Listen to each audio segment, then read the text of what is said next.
going to be a bit choppy across, heading back to Blair Gowrie today on the Palm Beach 50. You can see this beautiful boat behind me, absolutely awesome. They're really lovely thing, Palm Beach. Do I have any criticisms? Not really. I think they're a good boat, well balanced. Personally, I would go with the shaft option. This is IPS. IPS makes it very easy to manoeuvre and handle and all that sort of thing. I guess the only thing I would change is that it's actually quite tricky to get to the seacocks for the drive units. So I would put some inspection ports in that spot. Either side, there's a nice big bucket down there, huge storage bucket in that space. That might be an option. So if you option for that, I would option with inspection ports, you know, there's the little deck screw type things in the side, so that you can get to the seacocks in an emergency. Engine access, it's simple enough. You've got to move some cushions and things, so not checking your engines regularly because there's cushions and things in the way is not, it's not about inconvenience, it's about just do it. It's I won't say laziness, but yeah, you should be doing it. Other great thing, this has an engine room camera. What else would I spec up on this? This has got the bow thruster. It is awesome. Yes, it's IPS, and yes, you've got all the maneuverability of pod drives and IPS, yada yada. But the bow thruster, especially this proportional control thruster, is brilliant, especially when working with crew and finessing. And just because you can press +1, +2, +3, +4, and each plus will hold at a certain RPM of thruster, it really helps you just knock your nose onto the wharf, or just pin your nose there, not knock your nose, but pin your nose onto the marina finger just to hold it, give your crew time, a little bit of degree of maneuverability at the bow, even though it's IPS, is fabulous. The thing is, what it does also, I think the bow thruster on IPS boats over 40 feet, when you get into the pen and you're using IPS and you use it a bit much, the wash can actually push you back away from the marina finger. So having that bow thruster allows you to trim a bit more without having the, hey guys, how are you? Without having to use too much twist and turn from the IPS. So the combination of both really settles things down quite nicely. I really like that feature about this boat in particular.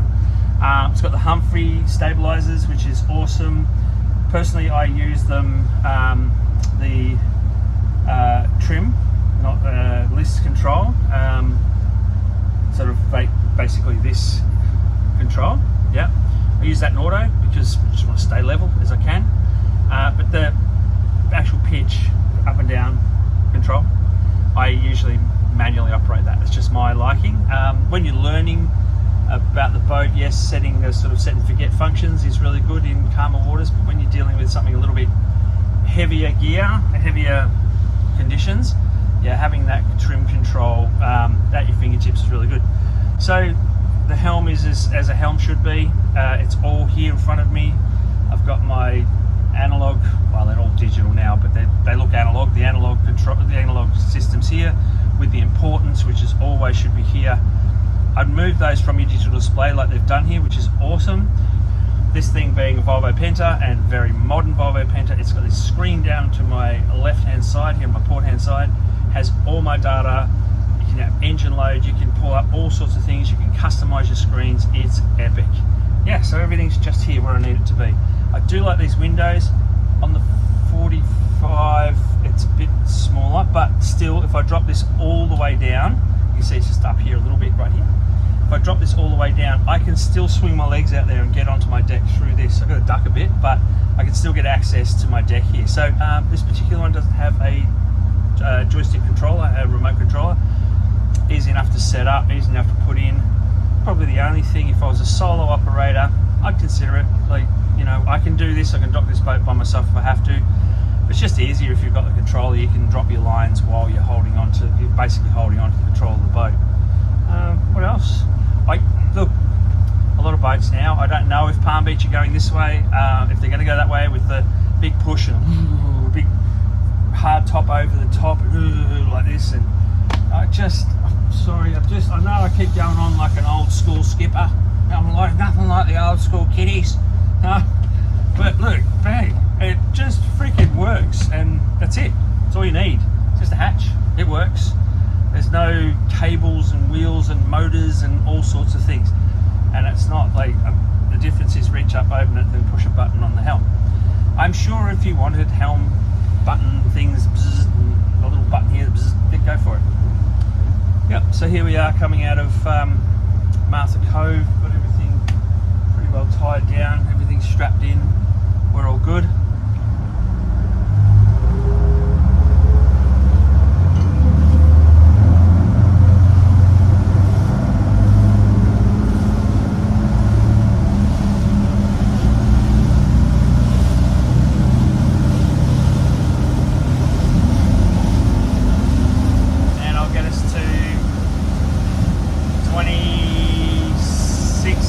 RPMs aside, 21 knots. Lovely. Perfect. That'll do. Nice cruisy trip back to Blairgowrie. Sure, you can still hear me, I believe. The engines aren't that loud. They're loud, they're not that loud. I quieten them down a bit by just shutting the doors. I'm going to put this up here. Put these two up. We've also got put these two sides up.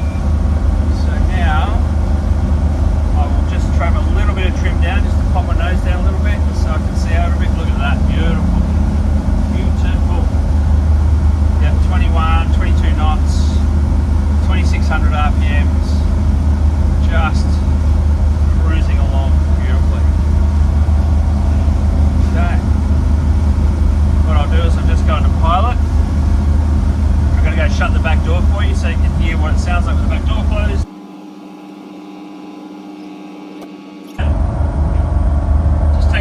Exhaust noise out, but there you go. So one thing about this boat, we've got two great big Volvo Penta engines down there, and I can still hear myself think, it's so important if you're going to be doing long range stuff, if you're going to be doing long range cruising, the noise level, and not only that, the resonance of it. Like, this has got noise, but it's sort of like a lower hum. It's not irritating my ears. Palm Beach 50 does what it says on the box. It goes places reasonably economically too. Righto, so we're doing 22 knots at 21.9 at the moment. We are, I can't remember, average fuel rates 12 litres per hour. Total fuel rate at the moment is 82 across two engines, so 82.3 litres per hour at 22 knots. That's pretty good. So I'm just going to pop it back down to a sort of a more subtle, gentle cruising speed. As it's just been serviced, I'm going to run a few rev ranges. I'm going to settle down, pick it up, settle down. There's a little bit of turbo whine there. There we go. So that's 2400. We're doing 18 knots. The turbo sounds efficient there. Turbo efficiency is really important, guys. Super important. Yeah. So let me just go and see what happens. I'll go on auto trim here. Efficiency is important. If you think you're going to run a boat like this around the coast at 8 knots and go, wow, I get like this ridiculous amount of fuel range. No, you're hurting your engines. Yeah, I know modern engines are all about supply and demand, but they're a little bit more technical, but if you run under that sort of turbo efficiency, you're not giving that real force of air, and you're not giving that ideal. So I'm at 2400 RPM, which is probably where I want to sit. I'm doing 17.9 knots, and we're down to 60 litres an hour. Let me take you to where I'd run this the slowest. I'm now running it fairly slow.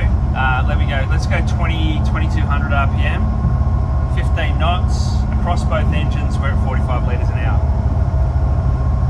That's pretty good. Can't sneeze that. That's pretty damn good. So we've pulled back down now to 15.1. And in these conditions, it's pretty calm out here. Look at that out the window. So now we're doing 45 litres an hour at 15 knots. Some boats are more efficient, going quicker. that you can wind back. But if you're going to wind back at something like this that does like, this does 20 knots with, with its eyes closed, or 24 knots with its eyes closed kind of thing. Your skipper has got your eyes closed. Glasses are a bit salty. You run it around at 6 or 8 knots or 10 knots, you're hurting the engine. If you want to run around at 8 or 10 or 6 knots, get a boat with a top speed of 14 knots and get yourself a deep displacement or semi-displacement cruiser. These things are very similar to that sort of main lobster boat kind of style with, that reasonably shallow at the back end. But the forefoot, what really makes these the difference in these is the forefoot of the boat. Now, in sailing terms, that's at front of the keel. These do have a skeg keel. I like them to be a little bit deeper. That's just me. Gives you a bit more track, gives you a bit more grip in a following sea. But these ones have still got a little bit of a skeg keel to them. But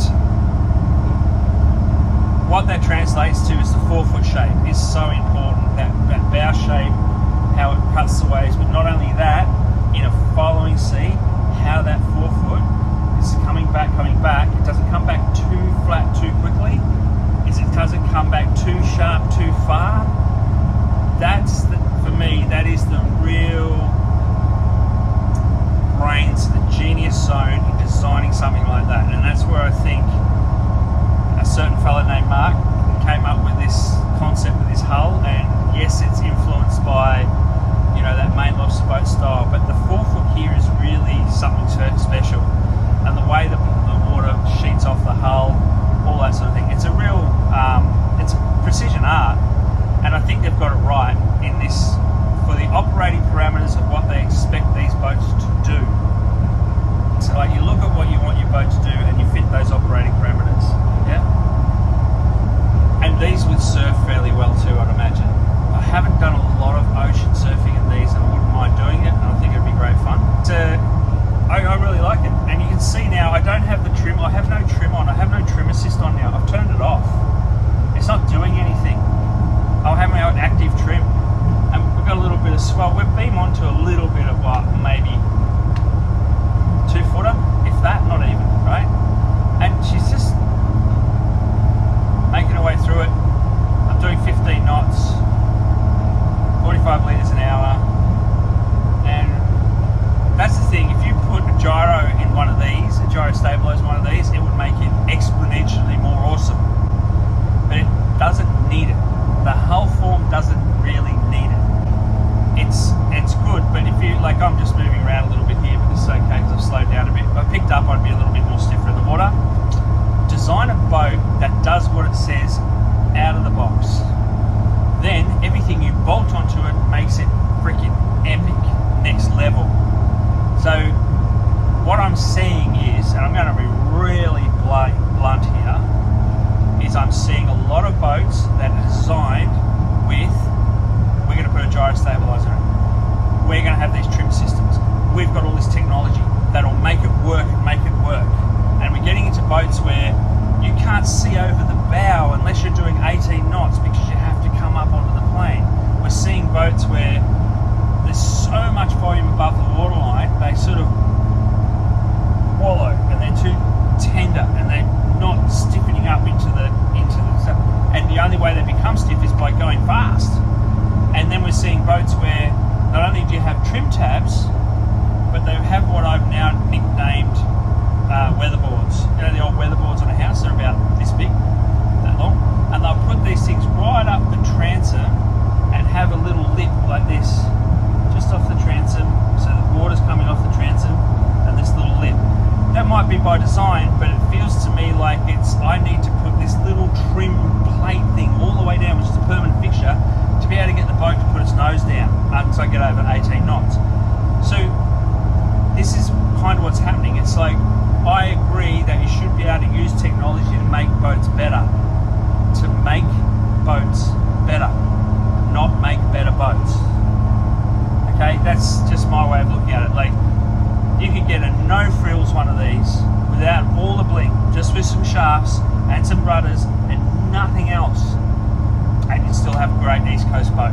That's the thing, if you've got something that works and then you bolt more things onto it. Now you've heard me say before, if something makes your life easier on a boat, I used to be of the sense of like, oh, you know, even if you've got one rudder and one prop, I can show you how to spin it on a dime, and I can.